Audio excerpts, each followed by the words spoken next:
Shalom bagi kita semua. Nama saya Christina Pitu, nomor absen 5. Di sini saya akan menjelaskan mengenai Home Sweet Home, di mana di dalam buku paket ini merupakan bab 10. Di dalam materi Home Sweet Home ini akan dibagi menjadi 3 intisari. Yang pertama adalah keluarga ideal, yang kedua rumah sebagai tempat yang nyaman, yang ketiga rumah tempat berseminya iman, dan yang terakhir adalah penjelasan mengenai Alkitab yang membahas mengenai hal-hal tersebut. Yang pertama saya akan menjelaskan mengenai keluarga ideal.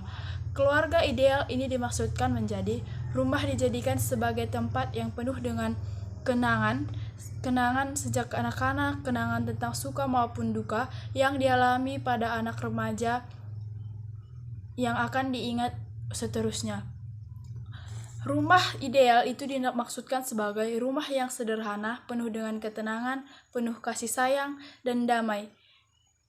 Dan contoh dalam keluarga ideal yaitu keluarga Kristen yang termasuk dalam keluarga ideal yaitu keluarga kudus dari Maria dan Yusuf di Nazaret. Maria dan Yusuf dan Tuhan Yesus Kristus sering merayakan hari-hari besar di Bait Allah.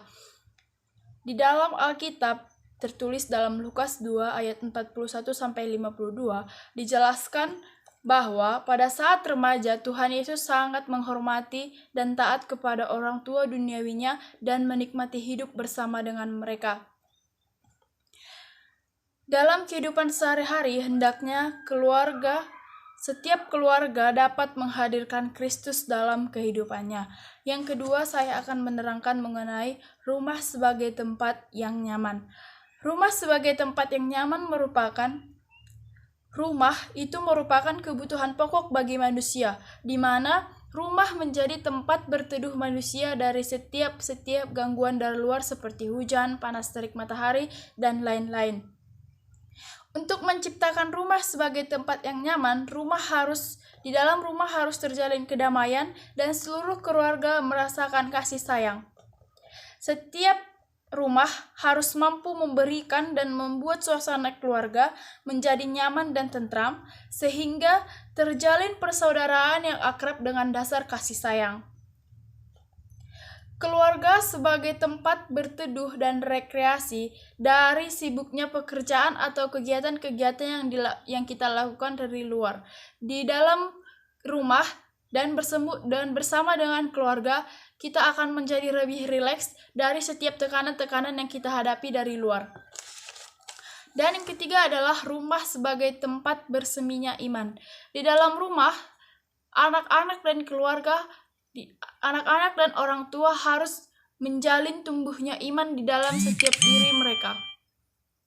Dalam keluarga harus tercipta kasih antara orang tua dengan anaknya, sesama anak, dan bersama dengan anggota keluarga lainnya yang berada di rumah. Orang tua harus memberikan didikan kepada anaknya, yaitu didikan rohani dan didikan secara edukasi atau pendidikan yang dimaksudkan secara materi atau pembelajaran. Tujuan orang tua memberikan pendidikan rohani kepada anak-anaknya untuk menumbuhkan iman terhadap anaknya sehingga jauh dari godaan-godaan yang berdampak negatif atau buruk dari luar rumah. Orang tua dapat membangun iman anak dengan melakukan renungan pagi, renungan malam, doa bersama setiap harinya. Orang tua dan orang-orang yang lebih dewasa harus memberikan tekanan atau contoh kehidupan yang berdasarkan atas Kristus atau memberikan kehidupan Kristen kepada setiap orang yang lebih muda supaya orang-orang yang lebih muda dari orang-orang dewasa atau orang tua dapat meniru perlakuan-perlakuan yang bersifat Kristiani. Adapun contoh dari memberikan tekanan atau contoh kehidupan dalam iman itu seperti bersikap adil kepada semua orang, peduli kepada semua orang, diskriminasi, dan lain-lain. Yang selanjutnya saya akan menjelaskan mengenai penjelasan bahan Alkitab mengenai home sweet home. Yang pertama diambil dari nas Alkitab, Kejadian 30 ayat 1-24. Di dalam Kejadian 1 ayat Kejadian 30 ayat 1 sampai 24, di sini mengisahkan kehidupan keluarga Yakub yang mengalami banyak sekali ketidakwajaran. Yakub sangat mencintai Rahel, tetapi ayah dari Rahel tidak mengizinkan Yakub untuk menikahinya, justru memberikan kakak Rahel yang bernama Lea sebagai istrinya. Ayah dari Rahel akan memberikan Rahel kepada Yakub apabila Yakub mau bekerja 7 tahun lagi di kerajaannya. Setelah melewati masa kerja yang 7 tahun itu, akhirnya Yakub memiliki 2 istri, di mana istri Yakub yang bernama Lea dapat memberikan anak kepada Yakub, tetapi Rahel tidak dapat memberikan anak kepada Yakub, sehingga di dalam keluarga mereka terjadilah permasalahan, sehingga Lea dan Rahel itu memberikan budaknya untuk dapat memberikan keturunan kepada Rahel dan Yakub. Di dalam Perjanjian Lama memang belum ada aturan mengenai poligami. Di dalam Perjanjian Lama mereka masih sesuka hati untuk melakukan poligami, seperti di mana poligami ini maksudnya dia masih memiliki istri, tetapi dia menggantikan budak-budaknya untuk memberikan dia keturunan. Di dalam nats ini kita dapat mengambil kesimpulan. Dari latar belakang Yakub, yaitu seorang penipu yang menipu ayahnya untuk mencapai kesulungannya.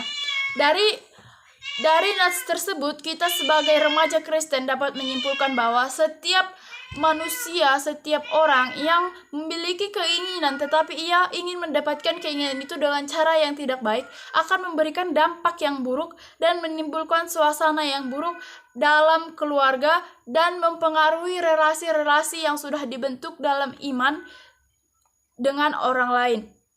Yang kedua adalah penjelasan dari 2 Timotius 1 ayat 5. Di dalam 2 Timotius 1 ayat 5 ini akan menjelaskan mengenai kehidupan Timotius yang sudah dididik dari